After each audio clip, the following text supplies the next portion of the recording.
ওয়াইফকে লাইফ সাপোর্টে নিয়ে গেছে আধা ঘন্টা মতো আগে। আমার বাচ্চাটাও এখন আইসিইউতে ভর্তি, আমি নিজেও ভর্তি ছিলাম। আমার স্যালাইন চলছিল, জ্বর করে আমার আপনাদের ডাকে সাড়া দেওয়া লেগেছে। আমার শরীরের অবস্থা 8-9 দিন আমি পড়ে আছি হাসপাতালে।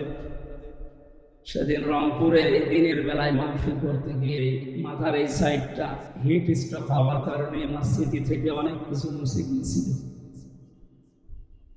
আপনাদের দোয়ার কারণে মনে হয় আল্লাহ আবার কিছুটা সুস্থতা দিয়েছে। ময়দানে যিনি কথা বলতেন তার জন্য দোয়া করছি, শহীদ আল্লামা দিলওয়ার হোসেন সাইদি রহমতুল্লাহ আলাইহি। 3টি বছর আমি জেলখানায় ছিলাম, তার সাথে দেখা হয়েছিল। দোয়া চেয়েছে হুজুরের কাছে, বের হয়ে তো আর দেখতে পারলাম না। জান্নাতের সর্বোচ্চ মাকাম আল্লাহ যেন তাকে দান করেন। মঞ্চে যারা বসা আছেন সবার তুলনায় আমি নগণ্য, ছাত্র হতে পারলে আমি ধন্য হতাম তাদের। নাম তো সবার জানি না, একবারে দোয়া করছে আল্লাহর এই গোলামদের জন্য আল্লাহ সামনে বসা মুসলমান ভাইরা, পর্দার আড়ালের সম্মানিত মা এবং বোনেরা, প্রশাসনের ভাইরা, প্রাণ প্রিয় চট্টগ্রামবাসী, দল মত নির্বিশেষে বিশ্বনবীর সিরাত শোনার জন্য যারা এ ময়দানে লাল দিকের এই ঐতিহাসিক ময়দানে হাজির হয়েছি, আমরা খুশি হয়ে বলছি আলহামদুলিল্লাহ।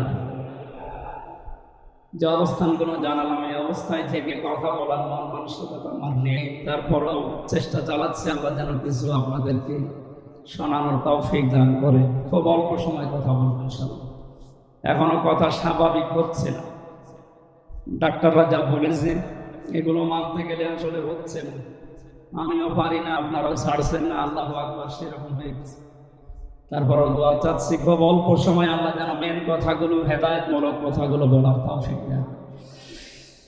চট্টগ্রাম সিলেট এই 2 বিভাগের মানুষগুলো এই রবিউল আউয়াল আসলে যে সমস্ত কাজ কারবারগুলো নিয়ে মেতে ওঠে, কোরআন এবং হাদিস যেটা বলে আসলে বাস্তবতা এটা নয়।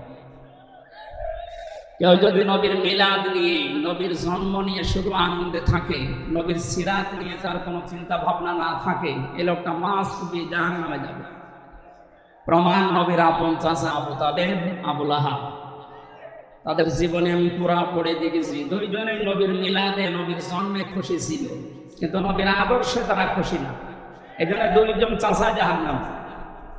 সিস্টেম অপর পৃষ্ঠায় দেখুন আরো 2 জন চাচা, তারা জন্মে খুশি ছিল, হযরত আমির হামজা, হযরত আব্বাস রাদিয়াল্লাহু তাআলা আনহুমা। এই যে এই 2 জন, তারা শুধু মিলাদে, শুধু জন্মে খুশি না, নবীর আদর্শকে তারা খুশি হয়েছিল। তার প্রমাণ হযরত আব্বাস জানিয়েছেন, আন আব্বাস রাদিয়াল্লাহু তাআলা আনহু قال النبي صلى الله عليه وسلم رضيت بالله ربا وبالإسلام دينا وبالإسلام دينا وبمحمد رسول الله صلى الله عليه وسلم نبيا ورسولا من ذاق طعم الإيمان। মুসলিম শরীফের হাদিস। নবীজি বলেন, হযরত আব্বাস রাদিয়াল্লাহু তাআলা আনহু বর্ণনা করেন, বিশ্ব নবী জানিয়েছেন, কেউ যদি ঈমানের স্বাদ পেতে চায়, পৃথিবীর প্রত্যেকটি জিনিসের যেমন স্বাদ আছে, মানুষের যে ঈমান আছে এরও একটা স্বাদ আছে। এই স্বাদ যদি কেউ পেতে চায়, সে যেন আল্লাহকে রব পাওয়ার পরে খুশি থাকে। এটার বাস্তবতা শহীদ মীর কাসেম আলীর জীবনে এবং তার ফাঁসির আগের যে চিত্রগুলো আমি অনেক জায়গায় শিক্ষার জন্য বলেছি। উনি আল্লাহকে রব হয়ে খুশি ছিলেন। এই জন্য ফাঁসি হওয়ার 3 ঘন্টা আগে কারারক্ষীকে জানিয়েছে, ভাই আমি 2 ঘন্টা ঘুমালাম, আমাকে 1 ঘন্টা আগে আপনারা দেখে দেবেন। কারারক্ষী কত করতেন, ভাই আমাকে বলছিল আমির হামজা ভাই, আমি দেখলাম লোকটা ঠিক ঘুমিয়ে গেল। 3 ঘন্টা যাওয়ার পরে ফাঁসি, সে 2 ঘন্টা ঘুমাচ্ছে, ঘুমায় কি করে?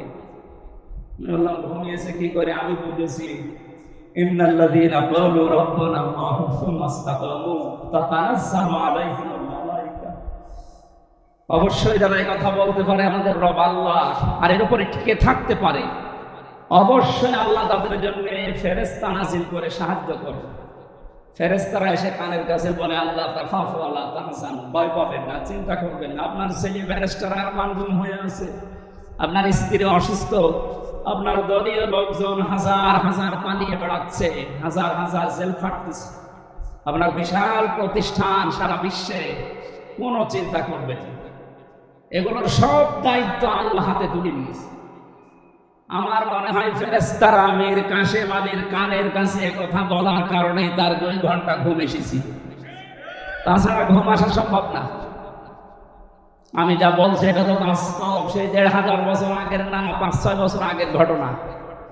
সুতরাং বাস্তবতা এটাই, শুধু মিলাদ নিয়ে, শুধু নবীর জন্ম নিয়ে খুশি হলে হবে না। এই সিরাতুন নবী, নবীর আদর্শ নিয়ে আমাদেরকে হযরত আব্বাস, হযরত হামজার মতো খুশি হওয়া লাগবে এবং বাস্তবায়ন করে দেখানো লাগবে।